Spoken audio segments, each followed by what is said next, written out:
జై శ్రీరామ్. మీ అందరికీ కూడా చూస్తున్నారు కదా పూజ 22వ తారీఖున మనందరము కూడా శ్రీరాముని శ్రీరామ జయరామ జయ జయరామ అనుకుంటూ పూజించి శ్రీరామ రామ రామేతి అనే శ్లోకాన్ని చదువుకుంటూ శక్తానుసారం పానకం వడిపప్పు చలివిడ నైవేదన చేసి స్వామి వారిని దీపధూప నైవేద్యాలతో పూజించినటువంటి వారికి కష్టములు నష్టములు బాధలు ఉండవు.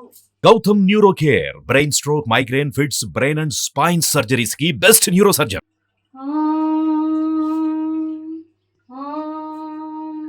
శుక్లాంబరధరం విష్ణుం శశివర్ణం చతుర్భుజం ప్రసన్నవదనం ధ్యాయే సర్వవిఘ్నోపశాంతయే అగజానన పద్మార్కం గజానన మహర్నిశం అనేకదంతం భక్తానాం ఏకదంతముపాస్మహే.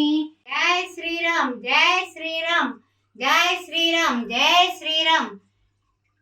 శ్రీరామ రామ రామేతి రమే రామ మనోరమే సహస్రనామ తత్తుల్యం రామనామ వరాననే. శ్రీరామచంద్రుని యొక్క దివ్యమైనటువంటి శుభ అక్షింతలు అందరి గృహాలకి వచ్చాయి కదా, మా ఇంటికి కూడా వచ్చాయి. రాముల వారు వేంచేశారు, వారికి దీపంతో స్వాగతం చెప్పి ఆ అక్షింతల్ని ఈ రోజు నాడు మనము రేపటి రోజు 22వ తారీఖు రోజున ఏ విధంగా పూజ చేసుకోవాలి అనే విషయాన్ని మనం ఇక్కడ తెలుసుకుందాం. శ్రీరామ జయరామ జయ జయ రామ అని అనుకుంటూనే ఉండండి, సదా జపిస్తూనే ఉండండి, ఆ విషయాన్ని మర్చిపోవద్దు. ఓం గంగణపతే నమః. ఏకదంతాయ విద్మహే వక్రతుండాయ ధీమహి తన్నో దంతి ప్రచోదయాత్తు అని వినాయకుడిని పూజ చేసుకుని వినాయకుడికి కాస్తంత నైవేద్యం కూడా పెట్టుకొని గణానాన్త్వా గణపతి కుంభవామహి అని పటికి బెల్లం ముక్క చక్కగా నివేదన చేసుకుని ఆయనకి 3 సార్లు ప్రణాయ స్వాహ పనాయ స్వాహ ఉదానాయ స్వాహ సమానాయ స్వాహ అనేసి ఆయనకు నివేదన చూపించి ఆ వినాయకుడి పూజ అనంతరం పసుపుతో చేసుకోవచ్చు. వినాయకుడిని విగ్రహం ఉంటే కనుక మన పూజా మందిరంలో విగ్రహాన్ని ఇక్కడ మనం వినియోగించుకోవచ్చు. తర్వాత ఏమిటంటే పసుపు కుంకుమ అక్షింతలతో కూడా స్వామి వారిని చక్కగా మనం ఇలాగ ఓం గంగణపతే నమః ఓం గంగణపతే నమః. తండ్రి నాయన రాముల వారి యొక్క రామరాజ్యం రావాలనేసి నీ సంకల్పంతో విఘ్నాలు లేకుండా మా కుటుంబాన్ని ఆశీర్వదించమని స్వామి వారికి వేడుకుంటూ గూఢాన్న ప్రీత మానస కాబట్టి ఆ గూఢమైనటువంటి ఆ చక్కెర పలుకులైనటువంటి ఆ యొక్క పటిక బెల్లం ముక్కని మనం నివేదన చేస్తున్నాం. అయిపోయింది. ఆ తర్వాత తాంబూలం దర్శయామి, తాంబూలం కూడా స్వామి వారికి చక్కగా చూపిస్తున్నాం. తాంబూలం అయిన తర్వాత ఆయన దివ్యమంగళ విగ్రహానికి నమస్కారం చేసుకుని శ్రీరామ జయ రామ జయ జయ రామ శ్రీరామ జయ రామ జయ జయ రామ అని రాముల వారికి పూజ చేస్తున్నాం. ఓం శ్రీరామ రామ రామేతి రమే రామే మనోరమే సహస్రనామ తత్తుల్యం రామనామ వరాననే. స్వామి వారికి తులసి దళాలంటే చాలా ప్రీతి, అందువల్ల అంత పవిత్రమైనటువంటి ఆ తులసి దళాలతో స్వామి వారిని పూజించడం అనేది మనకి తప్పనిసరి అనమాట. అందువల్ల తప్పనిసరిగా ఆ తులసి దళాలంతో ఈ యొక్క శ్రీకృష్ణ పరమాత్మ కూడా ఆ రుక్మిణీదేవికి ఆయన తూగాడు అన్న విషయం కూడా మనకి తెలుసు. కాబట్టి ఈ యొక్క అయోధ్య గురించి, అయోధ్య రాముడి గురించి మనం తెలుసుకోవాలంటే ఆలయం పునరుద్ధరణ చేయడం జరిగింది. రాముల వారు అక్కడ పుట్టారు, 500 సంవత్సరాలు అంతా కూడా అయోమయమైనటువంటి పరిస్థితిలో ప్రతి హిందువు కూడా రామ జన్మభూమి గురించి, రాముని గురించి తప్పించని వాళ్ళు లేరు. రామకోటి కూడా కొన్ని కోట్ల రామకోటి జరుగుతూ వచ్చింది, కొన్ని వేల కోట్ల లక్షల కోట్ల రామనామ జపాలు చేశారు. అలాంటి జై శ్రీరామ్ జై శ్రీరామ్ శ్రీరామ జయ రామ జయ జయ రామ అని అనుకుంటూ కోదండ రామ దశరథ నందన రామ దయాసాగర రామ దశముఖమర్ధన రామ ఓ దైత్య కులాంతక రామ లక్ష్మణ సేవిత రామ లక్ష్మి మనోహర రామ జై శ్రీరామ్ జై శ్రీరామ్ అని అనుకుంటూ చక్కగా పుష్పాలతోటి ఆ తర్వాత చక్కగా మనకి ఈ తులసి దళాలతోటి అంటే తులసి మాలలతోటి కూడా మనం స్వామి వారిని చక్కగా అర్చించుకుందాం. అర్చించుకున్నట్లయితే కనుక స్వామి వారి దివ్య అనుగ్రహం మన కుటుంబ సభ్యుల మీద పూర్తిగా కూడా ఆయన యొక్క అనుగ్రహం వచ్చి మనందరము కూడా ఆయువు ఆరోగ్యము కలిగి అష్టైశ్వర్యాలతో ఎంత వైభవపేతంగా ఈ యొక్క దీపాల అలంకరణ చేసుకున్నామో ఆ విధంగా 5 దీపాలు వెలిగించడమే కాదు, ఎన్ని దీపాలు వెలిగించినా కూడా మనకి కనుల పండగ ఈ రోజు. అందువల్ల ఉదయం పూజ, సాయంత్రం పూజ, సాయంకాలం పూట కూడా 5 దీపాలు వెలిగించుకోవడం అనేది చాలా చాలా మన గృహానికి క్షేమదాయకం.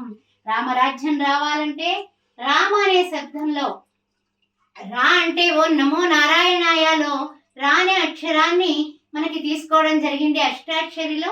అదే విధంగా మా అనే శబ్దాన్ని ఓ నమ శివాయ అనే ఆ యొక్క ఏ మంత్రము రాదు, ఏ విధమైనటువంటి మంత్రాలు లేవు, అక్షింతలు కూడా కొన్నే వచ్చాయి, ఎక్కువ అక్షింతలు లేవు. మరి ఎలాగా అంటే కనుక వచ్చినటువంటి దివ్యమైనటువంటి అక్షింతలని చక్కగా మనము ఇప్పుడు చూడండి మన ఇంట్లో అక్షింతలతో కలుపుకున్నాము.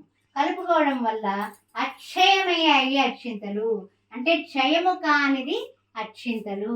అందువల్ల శ్రీరామ జన్మభూమి కార్యక్రమంలో కొన్ని వేల మంది కరసేవకులు ఈ యొక్క రామ జన్మభూమి అనేటటువంటి తత్వంతో శ్రీరామ జయ జయ రామ అని మనకి అందరూ కూడా రామ జన్మభూమి ట్రస్ట్ వాళ్ళు ఈ అక్షింతల్ని శ్రీరామ శ్రీరామ అంటూ చక్కగా చక్కటి అక్షింతల్ని మనకి పంపించారు.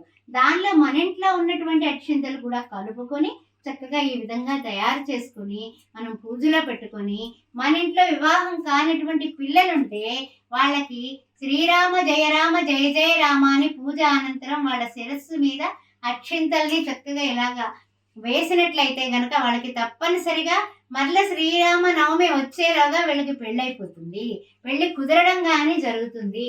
ఈ విషయాన్ని గుర్తుపెట్టుకోండి. రామాయ రామభద్రాయ రామచంద్రాయ వేదసే అనే మంత్రాన్ని చదువుకోవడం కానీ శ్రీరామ రామ రామేతి రమే రామ మనోరమే సహస్రనామ తత్తుల్యం రామనామ వరాన్ని దశరథ నందన రామ దయాసాగర రామ దశముఖ మర్దన రామ దైత్య కులాంతక రామ లక్ష్మణ సేవిత రామ లక్ష్మి మనోహర రామ అని స్వామివారి పాదాల దగ్గర పుణ్యాక్షంతలు సమర్పించి పుణ్యాక్షంతలు మరలా మనము ఈ విధంగా కళ్ళకద్దుకుని శిరస్సును ధరించడం అనేది మన కర్తవ్యం.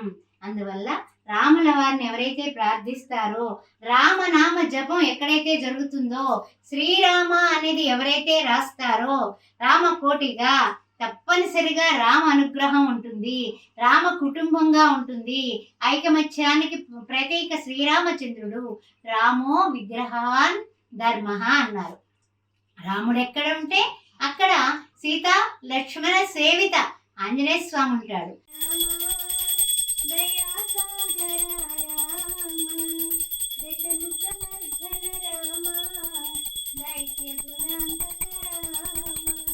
లక్ష్మణ సేవిత రామ లక్ష్మీ మనోహర రామ సూక్ష్మ స్వరూప రామ సుందర వదన రామ అతి సుందర వదన రామ దశరథ నందన రామ దయా సాగర రామ రామ లక్ష్మణ జానకి జై బోలో హనుమానికి రామ లక్ష్మణ జానకి జై బోలో హనుమానికి రామ లక్ష్మణ జానకి జై బోలో హనుమానికి జై శ్రీరామ్ శ్రీరామ రామ రామేతి రమే రామ మనోరమే సహస్రనామ తత్తుల్యం రామనామ వరాననే.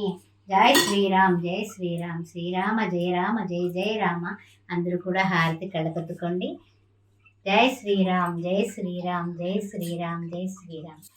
అన్ని రకాల ఆనందాలు మీ గృహాల్లో కలిగి సకల సంపదలతోటి అష్టైశ్వర్యాలతోటి పిల్లా పాపలతో మీరు ఆనందంగా ఉండాలని శ్రీరామచంద్రమూర్తిని వేడుకుంటూ జై శ్రీరామ్.